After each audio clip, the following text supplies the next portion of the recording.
Hi everyone, this is an introduction to participant observation as a research method. First, let's talk about participant observation creates ethnography. And ethnography is the studies of culture. Its origin is in anthropology. It extends to sociology and communication among other social science disciplines. First, let's talk about culture, because we've talked about culture before, but we need to be thinking about how it is defined within participant observation that creates ethnography. It is the ideas, the beliefs, and knowledges that characterize a particular group of people. That is their culture. Ethnographers interpret a culture through supplying a holistic perspective of the complexities of the space, a context for why people are doing what they're doing, shows the complexity of multiple perspectives and realities, right? Not everyone feels, thinks, and moves the same way. Tries to have a non-judgmental picture, tries as much as they can not to demonize this group, but to explain where their motives are coming from. Understand the structures and functions, how people move through this space, and what those symbols and rituals mean. That's what we do when we're analyzing culture. So first we have to gain entry to this culture, and there's a couple different ways we do that. You can find a trusted person to introduce you and compel people to accept you as part of this culture. For example, in one of your readings, Ellis gained access through an older man she had met in town as a graduate student. So what happened was she wanted to study this very impoverished fishing village. She met one of the men that lived there at a coffee shop where she was working. They became friends. He wanted to introduce her to his friends and family, and that was her way in. You also can just be there by participant observation. Some places you need to be invited into. You can't just walk into an elementary school and start watching children. But you can walk into a coffee shop. You can sit on a bus. You can be in a park. You can go to a bar, and you can see in that space how people are interacting because you're able to be there. Now, usually when we do participant observation, it can be 6 months to a year, even more. That's so people stop their guest behavior and you become part of the scenery and an accepted person within that group. Now, usually there's an understanding of culture that you would go through, the basic beliefs, the fears, the hopes, expectations. How are things done day by day? What are the rituals and habits?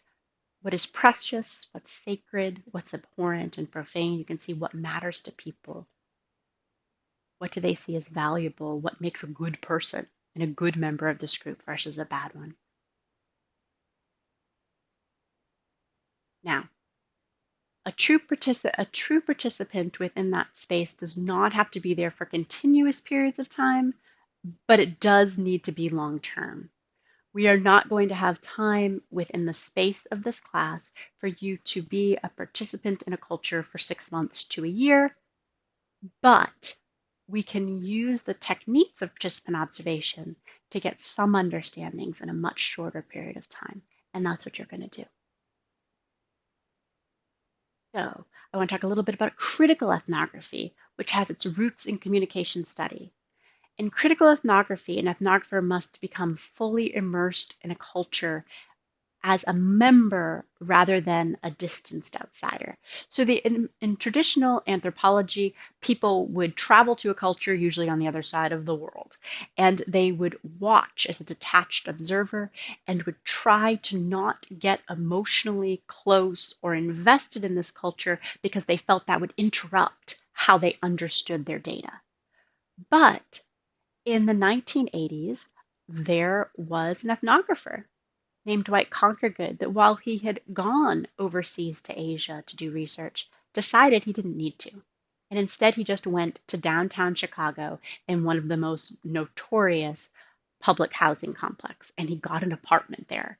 And he lived with this group of people who were considered dangerous.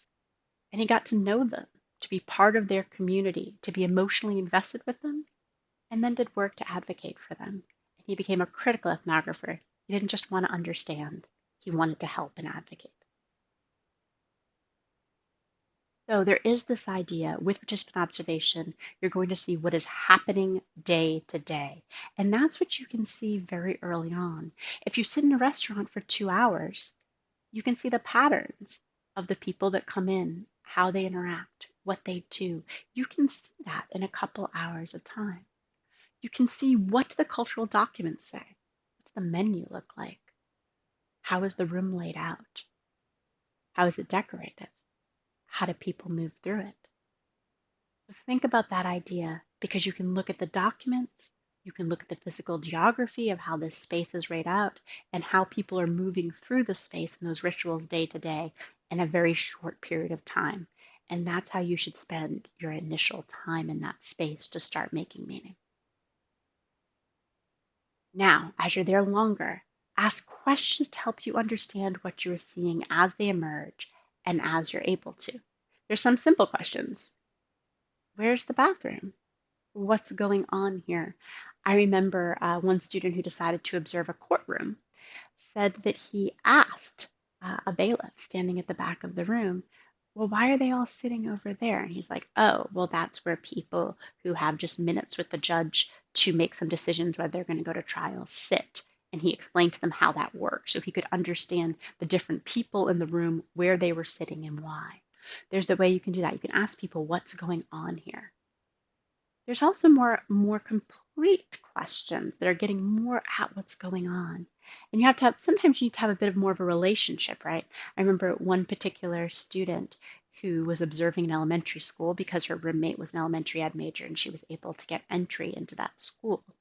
And she said to that person, and she said to one of the TAs in that classroom that was helping, she said, what's going on with that little boy? Why is he by himself over here? And she talked about the diagnosis he had and how he couldn't be overstimulated. And she was able to get at this idea of how even when children are included, they can still be isolated. And she looked at that idea of what does an inclusive classroom for students with disabilities and behavioral problems actually look at.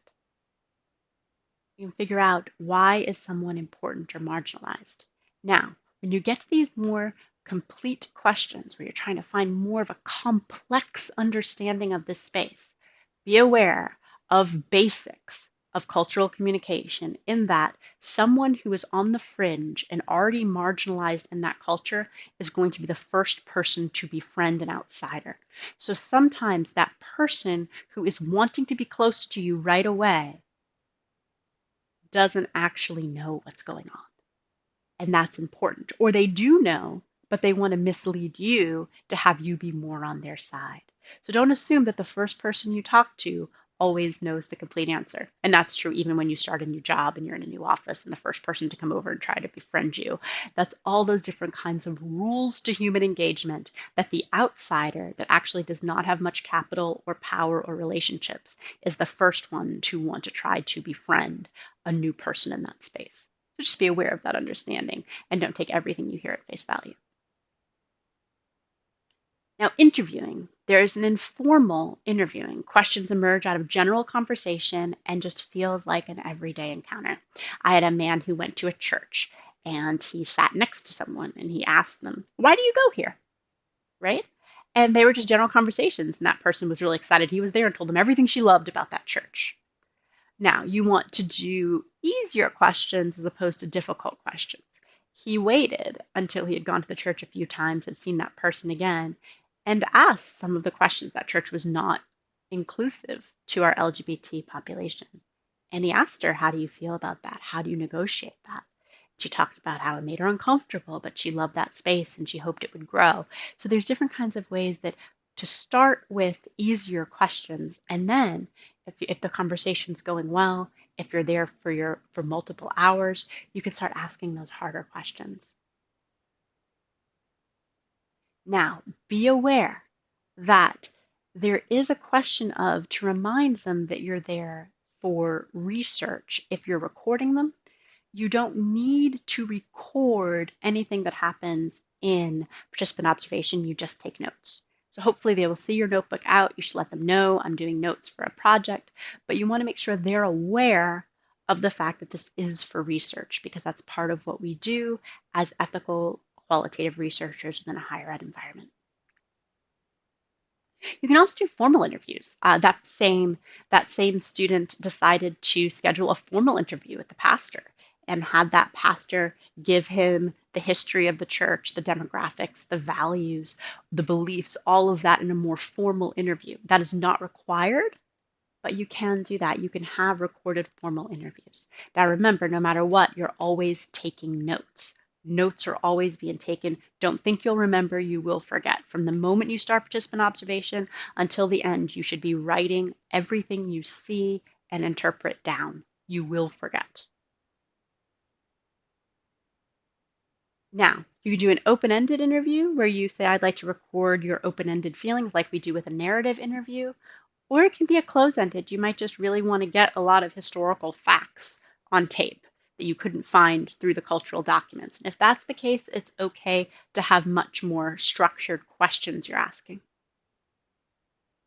Now, thinking about the kinds of questions you want for interviews, and this can be both for a formal interview and just for conversations. Behaviors or experiences. What are people doing over there? An opinion or a value. Do you think what they're doing is important and why? Knowledge questions. How long have they been doing it? How do you feel about what they're doing? So not only do you think it's good or bad, but how does it make you feel? Because someone might think something is good, but it's still uncomfortable. For an example, when we go back to the student who went to a church, someone said, I think it's good that we do altar calls where we ask people to come down and accept Jesus as their savior. It does make me feel uncomfortable that the pastor seems to force some people to come down by prolonging this section of the sermon. I wish it wasn't so long. Also sensory. You can say, how does it physically feel to be in this space? What is it what's around you? And also background or demographics. How long have you been here? Who are the people that come here? Retrospective interviewing. That's asking if you to remember about the past and explain it from their perspective. This can be helpful, especially if you've looked over the cultural documents and you're trying to figure out from someone who's been there a long time what those gaps are or inconsistencies are. And know that if someone is inconsistent and what they remember is different than what your document said or what someone else said, that's insightful. It shows there's competing narratives within this space, and that's something to document and talk about and not feel the need to resolve. You can also do life history interviews. You can ask someone from the beginning, how long have you been here? Someone I know who did that, there was someone who was in a nursing home and they did a nursing home. They were able to gain access to a nursing home through a friend, and they sat down with some of the people there and said, tell me your life story and then how you ended up here. And that was very interesting to see the different stories people told of their lives and what was important and help them see the demographics of that space. A reminder of ethics. Remember, while we do want people to have the most choice and freedom, we want to have a high level of reason and understanding and rigorous analysis. We want the greatest good. We understand sometimes we just need to be pragmatic and understand what needs to happen right in this moment. But most important, we want to have loving perception, that we're going in there not with arrogance, that we know what's best, or judgment towards these people, but with a love and a desire to understand and meet them wherever they're at, and to develop a conclusion that showcases the beliefs, the values, the order of that particular cultural space and the people in it. Now, remember, we talked a little bit about critical autoethnography, critical ethnography at the beginning. In critical ethnography, we do become part of the culture, and you allow participants to co-create that message that comes back from you. Now, you don't have to do a critical ethnography. Sometimes people want to do a classic ethnography that is ethical and with loving perception, but is not aimed at advocacy or for that particular group. Who you're with is going to probably depend on whether you have that feeling for advocacy. But remember, it's okay to move your ethnography from just interpretive to critical. To say there's something wrong here. There's a power imbalance, and I want to ethically advocate for more. My student who did the work with an elementary school said the school is extremely underfunded. It's in a poor district. They don't have enough support. It has been, the districts were drawn this way due to inherent racism in the city that is marginalizing people. And so it moved from what they thought was going to be just an open-ended interpretive ethnography to a more critical stance. So no, while someone like we have here the Heart Broken in Half that you're going to watch a piece of, while Dwight Conquergood went into that gang with the desire to be empathetic, to humanize, to allow them to advocate for themselves through his work. You don't have to do that, but you might end up wanting to, depending on the group you're with. And with that, I will talk to you soon. I'm going to have a little follow-up on this, on what performance ethnography is and how performance ethnography draws from critical ethnography. I'll see you soon.